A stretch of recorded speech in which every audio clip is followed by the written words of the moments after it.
But first, a look at an effort to prevent childhood obesity by adding food gardening to the curriculum in Colorado preschools. Special correspondent Kat Wise has our report. It's for our weekly series on education in schools, Making the Grade.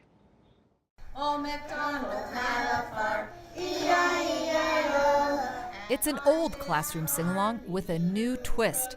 McDonald's animals replaced by vegetables. Squash vines here and squash vines there.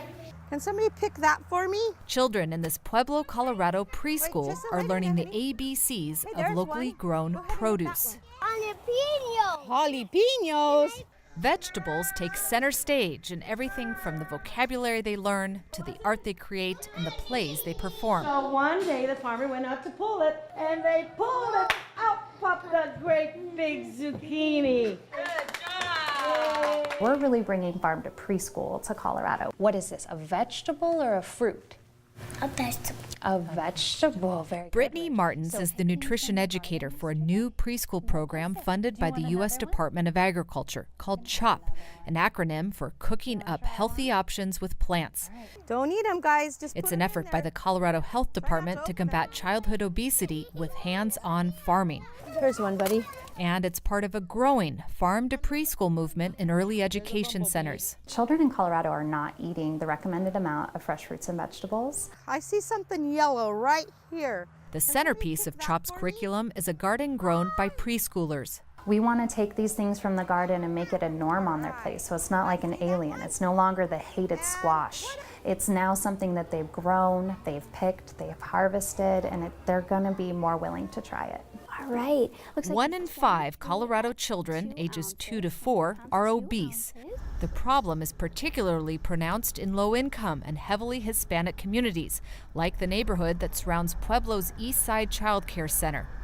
Maria Sabia is the center's director. Over 80% of the children that come here are from low-income family households, between 70 and 80% with a Hispanic heritage. Let's pull out this kale.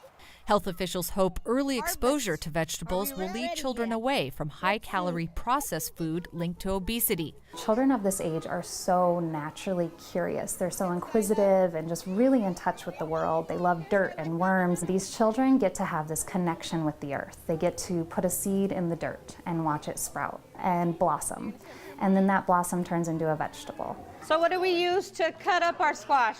According to the Centers for Disease Control, 40% of obese children remain obese into adolescence, and 75% of adolescents go on to become obese adults, facing increased risk for heart disease and diabetes. For our luncheon tomorrow.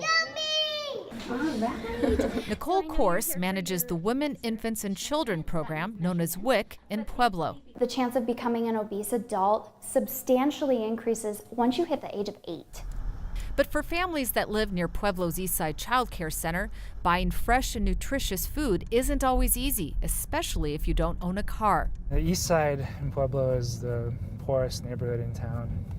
David Hovar from the nonprofit Neighborhood Work Southern Colorado is working to connect Pueblo's Eastside residents with fresh produce after their only grocery store was shuttered more than a year ago. This is the Dollar General. This has kind of become the food source for this area.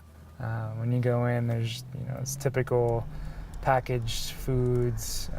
They have refrigerated drinks and shelf-stable stuff, but there aren't any fresh fruits or vegetables. The bus system ends at about 5 p.m. every day, and so it doesn't run on the weekends either. So if you are working and you don't have a way to get around, it kind of creates this little island after 5, and there's nowhere to go for fresh food. You gotta pull it down, same thing, and then you gotta turn it. Good job. Many of the children at the Eastside Child Care Center receive the majority of their daily food here. Oh look, there's a ladybug on it. But for parents and educators, the new gardens are also an opportunity for learning that goes beyond nutrition. Fawn Montoya says planting has taught her daughter Cecilia new concepts at an early age. I think math is one of the biggest things, right? How far apart the seeds are from each other. How many seeds do you actually put in the ground?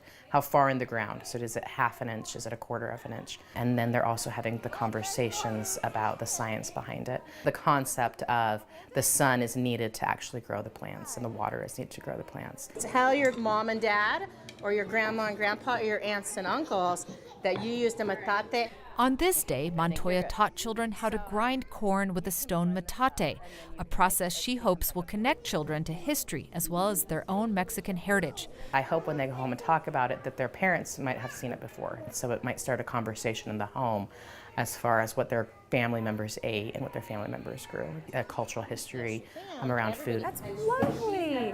In the coming years, health department officials hope to expand CHOP's preschool project statewide.